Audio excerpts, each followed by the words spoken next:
오늘 우리에게 주실 하나님의 말씀은 고린도전서 12장 12절에서 27절까지의 말씀입니다. 드라마 바이블로 경청하겠습니다. 몸은 하나인데 많은 지체가 있고 몸에 지체가 많으나 한 몸임과 같이 그리스도도 그러하니라.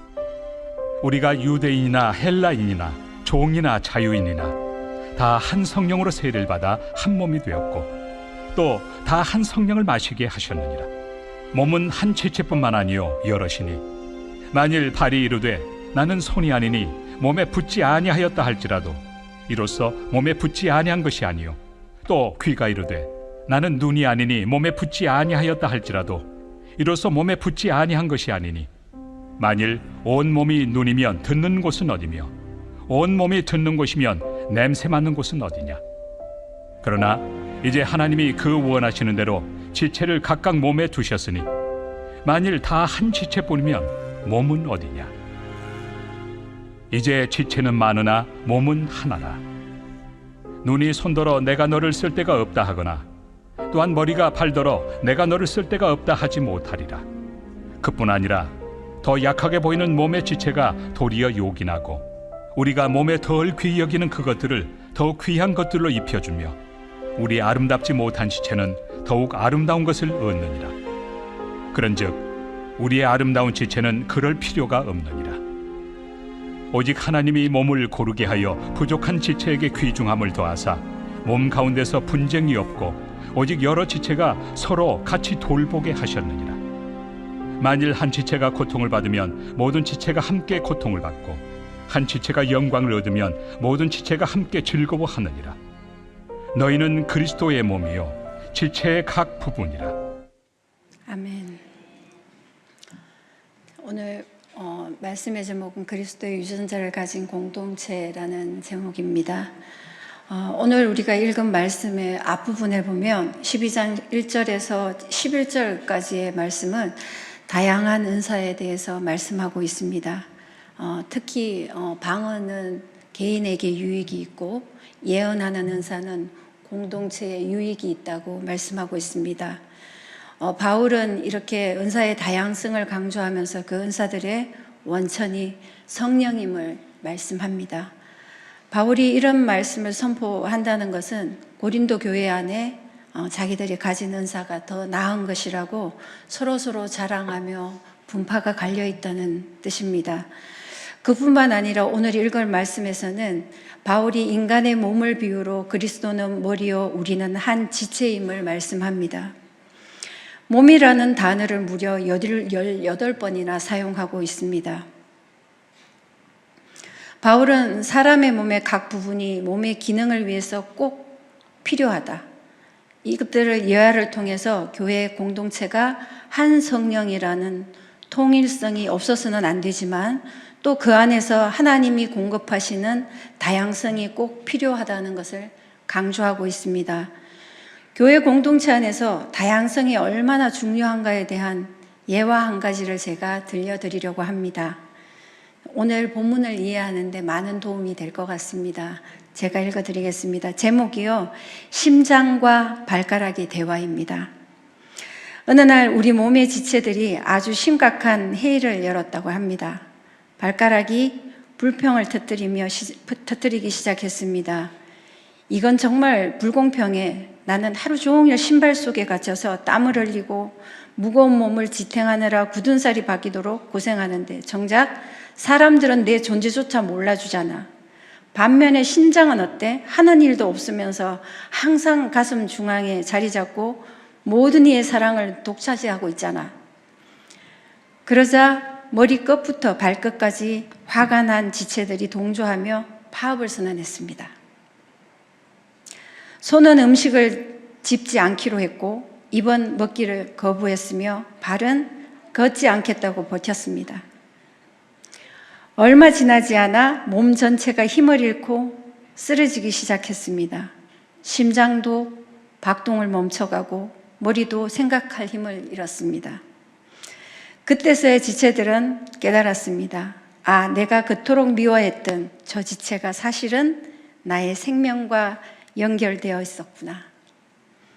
내가 그를 무시한 것은 곧 나 자신을 죽이는 것이었구나. 어떻습니까, 여러분? 이 이야기를 들으니 굉장히 우스꽝스럽게 들리지요.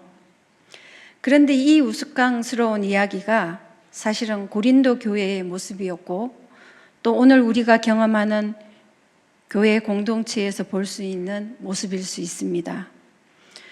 우리는 종종 나보다 눈에 띄는 사람을 보면 시기합니다.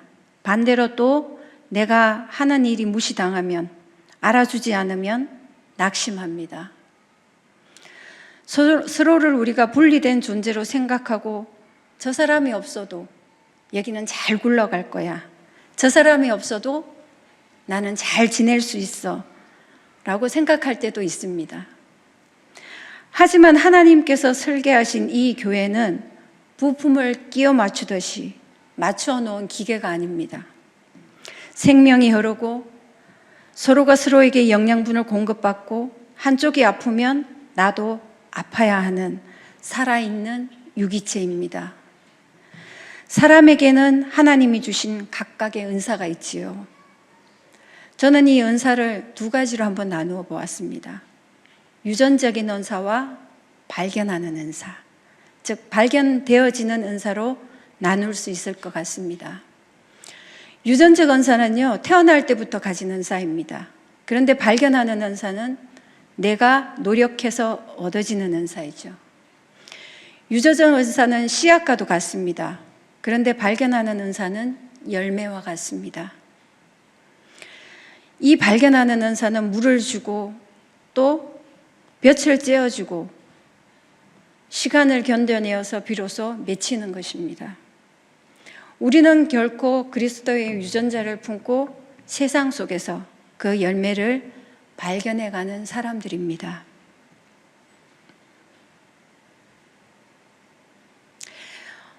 우리가 어떤 작은 나무를 심으면요, 그 나무가 몇 년이 지나면 커다란 나무가 됩니다.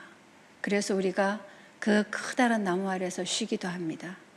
그리고 우리가 또 작은 나무를 심었는데 어떤 나무는 자라서 아름답고 맛있는 열매를 맺기도 합니다. 그 이유는 무엇일까요? 그 나무 안에 유전자가 있기 때문이지요. 그리스도의 유전자를 가진 공동체는 지금은 우리가 조금 부족해 보일 수 있습니다. 지금은 잘 안 될 것 같아 보이기도 합니다. 그렇지만 결국 하나님의 설계대로 하나님께서 완성시켜 나가실 겁니다. 바울은 고린도 교회를 향해서 그리스도인의 몸이라는 신체로 설명하고 그리스도를 머리라고 말씀하고 있습니다. 바울은 어떻게 해야 그리스도를 머리로, 그리스도의 몸다운 공동체가 될 수 있는지에 대해 간절한 처방전을 이 고린도전서를 통해서 내리고 있지요. 우리가 오늘 이 말씀을 통해서 우리가 세 가지 이 길을 한번 찾아보고자 합니다. 첫 번째는요, 그리스도가 머리된 공동체는 서로의 고통과 기쁨을 듣는 공동체, 즉 경청의 공동체여야 합니다. 우리 26절 같이 한번 읽어볼까요? 같이 읽겠습니다. 시작.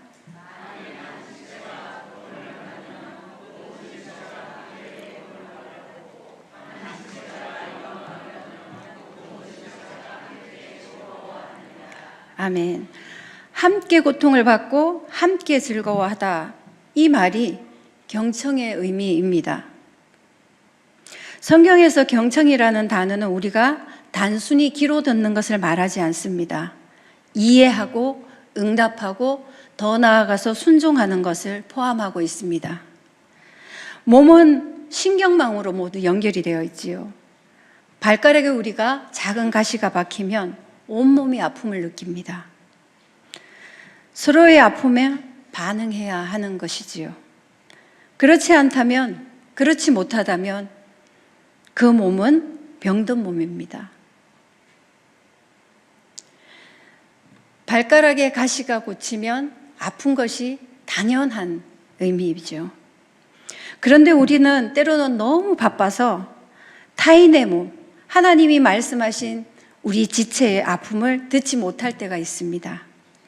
하나님이 원하시는 공동체는 서로의 삶을 귀담아 듣는 것입니다. 단순히 듣는 것을 넘어 경청해야 한다고 말씀합니다. 경청은 그 사람의 아픔을 내 영혼의 일부로 받아들이는 행위입니다. 상대의 고통에 반응할 때 우리는 비로소 남이 아닌 한 몸이 됩니다. 로마서 12장 15절 말씀을 함께 읽겠습니다. 같이 읽습니다. 시작.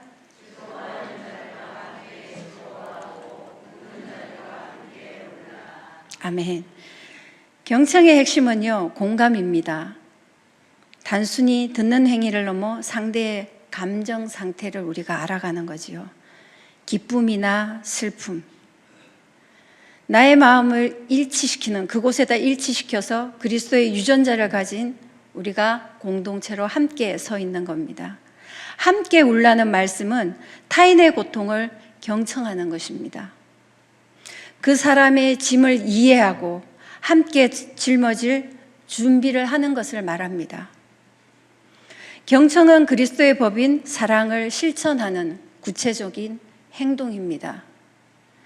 야고보서 1장 19절 말씀 우리 함께 읽겠습니다. 같이 읽습니다. 시작. 내 사랑하는 형제들아, 너희가 알지니 사람마다 듣기는 속히 하고 말하기는 더디하며 성내기도 더디하라. 아멘.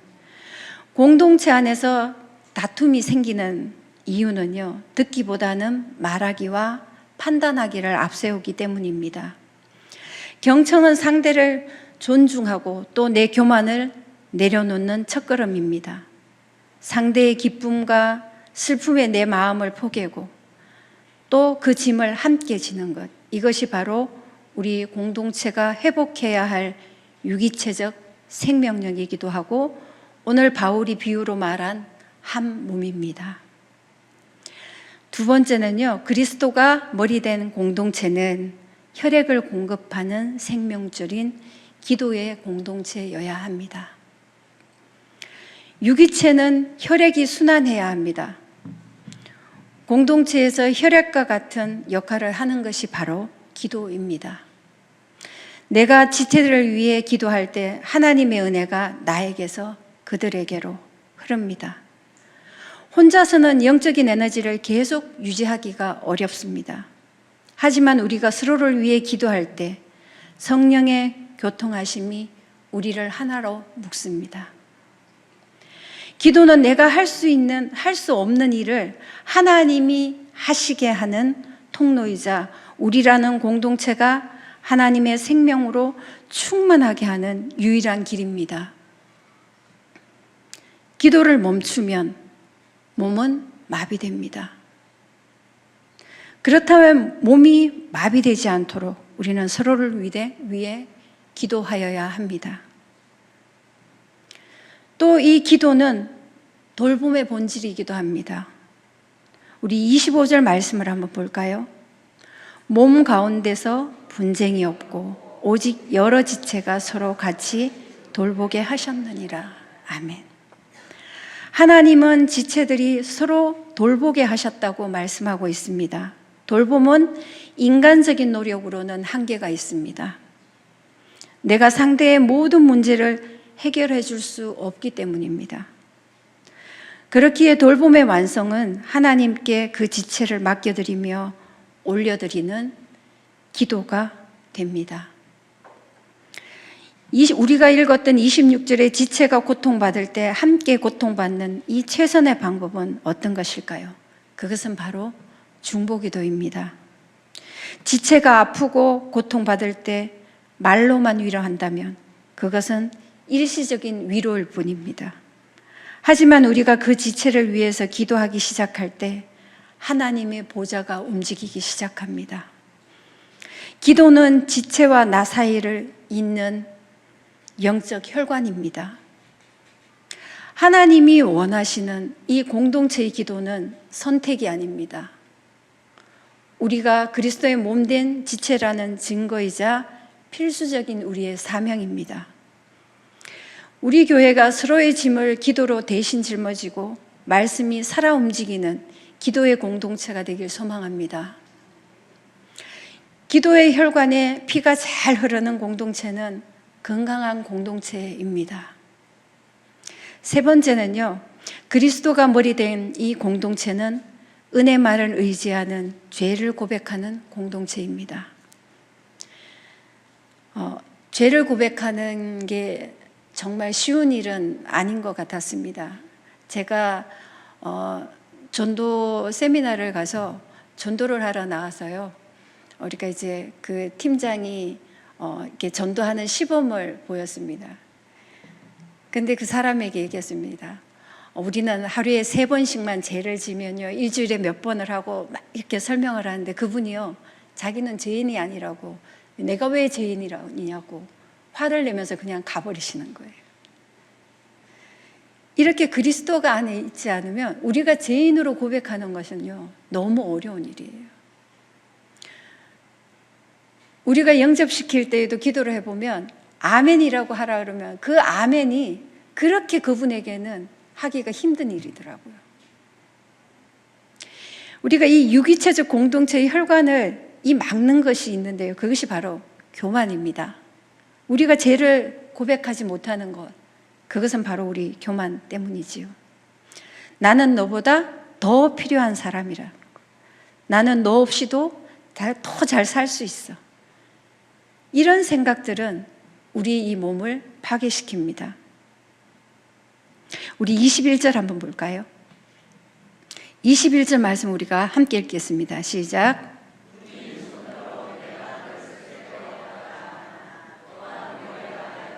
내가 너를, 아멘. 우리가 누군가를 비판하고 거리를 두는 이유에는 내가 그 사람보다 우월하다는 교만이 숨어 있습니다. 그리고 내가 너보다 더 완벽하다고 착각하기 때문입니다. 눈이 손이 필요 없다 하고 머리가 발이 필요 없다, 진짜 필요 없을까요? 아니죠. 각각의 하는 일들이 모두 다 따로 있습니다. 우리가 하나님 앞에 서면 한 명도 예외 없이 은혜가 필요한 죄인일 뿐입니다. 연약함과 죄인임을 정직하게 고백하는 지체가 있는 공동체는 그리스도의 유전자를 열매로 잘 키워내고 있는 공동체입니다. 나는 자격이 없지만 하나님의 은혜로 여기 있습니다라는 고백이 이 공동체 안에 모일 때, 그 공동체는 서로를 판단하는 대신에 서로를 긍휼히 여기고, 그제야 비로소 그리스도의 머리 되심이 온전히 드러나게 됩니다. 죄는 단순한 행위의 실수가 아닙니다. 죄는 하나님보다 더 사랑하는 우상을 마음의 중심에 두는 것입니다. 공동체 안에서 다투고 서로를 시기하고 판단하는 이유는 결국 내 마음속에 나의 자존심, 또 나를 인정하는 것, 나의 성공이라는 우상이 내 안에서 주인 노릇하고 있기 때문입니다. 우리가 서로의 발을 씻겨주지 못하는 이유도 여기에 있습니다. 나의 마음에 내가 더 대접받고 싶다는 그 우상이 있기 때문입니다. 죄를 고백하는 자리는 우상의 정체를 폭로하는 자리이고, 죄를 고백하는 자리는 가장 안전한 자리이기도 합니다. 가려진 죄 속에는 압도적인 큰 힘이 있습니다. 팀 켈러 목사님의 죄를 말하다라는 그 책에 보면요, 죄를 이렇게 말합니다. 죄를 방치하면 상상도 못할 만큼 거대하게 자란다. 모든 원한은 살인을, 모든 정욕은 간음을, 모든 시기심은 강도질을 품고 있다. 품고 있다는 것은 언젠가는 발현될 수 있다는 거죠. 그래서 내게 보이지 않는 내 모습을 대신 보고 알려줄 사람이 필요하다. 죄의 목표는 나를 소유하는 것이다, 이렇게 말합니다. 죄의 표적이 누구라는 뜻입니까? 바로 나라는 뜻입니다.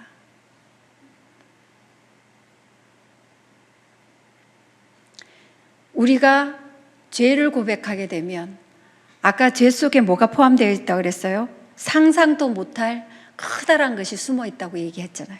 근데 우리가 죄를 고백하고 나면 그 상상도 못할 커다란 것이 종이후라기가 되고 만다는 거죠. 죄를 고백하는 것은 나의 연약함을 드러내는 부끄러운 일이 아닙니다. 내 마음의 우상을 부수고 우리 공동체 전체를 그리스도의 은혜 아래로 다시 묶어주는 가장 강력한 은혜의 통로입니다. 우리 야고보서 5장 16절 한번 같이 읽겠습니다. 시작. 그러므로 너희 죄를 서로 고백하며 병이 낫기를 위하여 서로 기도하라. 의인의 간구하는 역사는 힘이 큼이니라. 아멘. 공동체 안에서 서로 죄를 고백할 때 치유와 회복의 역사가 시작됩니다.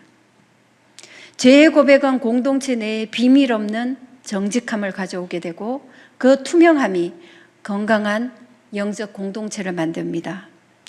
죄의 고백은 단순히 잘못을 말하는 것이 아니라 공동체 전체가 하나님의 거룩함 앞에 다시 바로 서도록 돕는 영적 방역입니다. 말씀을 맺겠습니다. 오늘 공동체의 중요성과 그리스도의 유전자를 가진 공동체가 어떻게 해야 할까에 이 고민을 하면서 말씀을 나눈 이유는요, 제가 공동체에서 받은 은혜가 너무 크기 때문입니다. 저희 남편이 작년 10월 달에 폐암 선고를 받았다고 그때 제가 말씀드렸던 것 같습니다. 이 폐암 진단을 받고 혹시 이것을 얘기하면 교회에 덕이 되지 않을까, 그래서 교회에 알리지 않고 있었습니다. 그래서 수술 일정이 잡히고 나서 신한숙 전도사님과 함께 이야기를 하다가 전도사님께서 중보기도방에 기도를 함께 했으면 좋겠다라고 말씀하셔서 알리게 되었습니다. 많은 분들의 기도와 또 위로 속에서 수술 날짜는 다가왔고요. 입원 전날 이제 9시에 전화가 왔습니다. 입원 당일이었습니다. 당일에 오늘 3시에 입원해서 내일 수술합니다라고 연락이 와서요. 이제 짐을 다 입원할 준비를 하면서 이제 짐을 챙겼습니다. 그런데 2시간 있다가 전화가 다시 왔어요. 입원실이 없어서 수술을 못하게 되었다고 이야기하는 거였어요. 정말 생각지도 못한 일이었습니다. 그래서 다시 전도사님께 연락하고 기도를 시작했습니다. 그 병원에서 하는 이야기는 입원실이 없어서 수술 일정을 잡을 수가 없다. 빠르면 2, 3주 안에 할 수도 있고 아니면 몇 달이 걸릴 수도 있습니다. 왜냐하면 또 의사 선생님이 수술 일정도 맞춰야 되는 것 때문이었습니다. 우리는 그 수술 날짜를 잡기 위해서 7개월 동안을 기다려 왔었는데 또 얼마를 기다려야 될지도 모른다는 그런 이야기였습니다. 그래서 공동체에 기도하고 그럴 때 이틀 후에 전화가 왔습니다. 3일 후에 수술할 수 있게 되었다는 내용이었습니다. 그렇게 해서 우리는 5일 후에 처음 예정했던 수술 5일 후에 수술을 했습니다. 수술은 잘 되었지만 마약 진통제를 사용했는데요. 부작용이 너무 심했어요. 부작용이 너무 심해서 너무 어지러워서 얼굴을 들 수도 없었고 눈을 뜰 수도 없어서 폐암 수술을 하고 나면 걷는 운동도 하고 또 기침도 하고 해야 폐가 이렇게 쪼그러들지 않는데요. 근데 이 폐가 유착이 되면 폐기력으로 번져서 굉장히 위험한 상황이 된다고 하는데 눈을 뜨지 못하고 있어서 움직일 수가 없었어요. 그래서 그 마약 진통제를 끊고 일반 진통제를 다시 사용하면서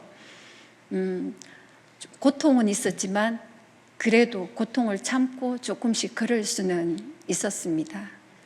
그래서 폐에 이렇게 협착을 막을 수가 있었고 그러면서 우리는 잘 회복되어서 퇴원을 하게 되었습니다.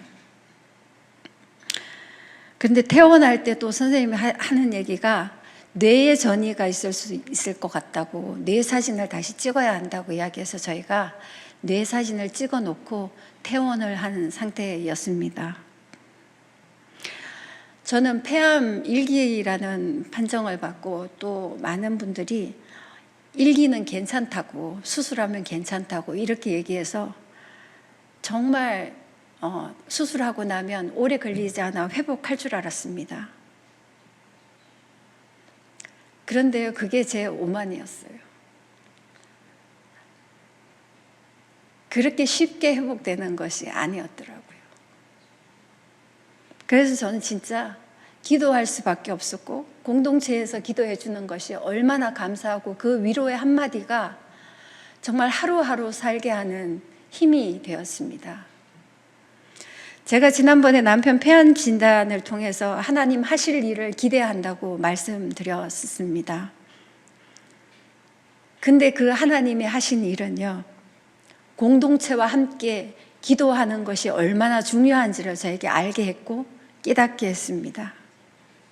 그 기도를 통해서 하나님이 일하시고 계심을 드러내 보여주셨고, 이 일을 위해 기도해 주시고 위로해 주시는 여러분들에게 너무 감사한 마음이 들었습니다.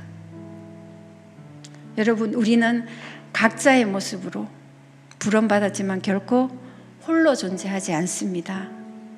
우리가 맺고 있는 이 관계가 단순한 친목을 도모하기 위한 관계가 아닙니다. 그리스도의 생명을 공유하는 한 몸이라 말씀합니다. 우리가 그리스도의 유전자를 가지고 한 몸으로 살아가는 길은 결코 거창한 능력이 필요한 게 아니었습니다. 상대의 고통에 귀를 기울이는 경청과 나의 무력함을 인정하며 서로를 위해 간구하는 기도와 내 연약함을 솔직하게 드러내며 오직 하나님의 은혜만을 구하는 제외 고백이 필요했습니다. 이 세 가지가 있는 것만으로도 우리 공동체를 기계적인 집단에서 살아있는 생명체로 바꾸는 거룩한 호흡이 된다는 것을 깨닫게 되었습니다. 여러분 옆에 앉아있는 성도님들을 한번 바라보실까요? 어떻습니까?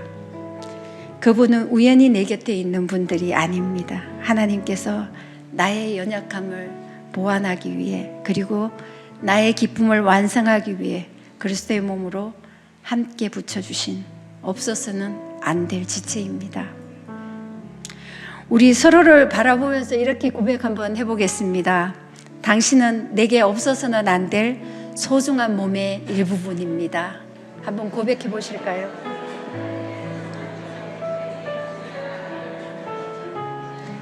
다시 한번 고백하겠습니다. 당신의 아픔이 나의 아픔이고 당신의 기쁨이 나의 기쁨입니다. 감사합니다.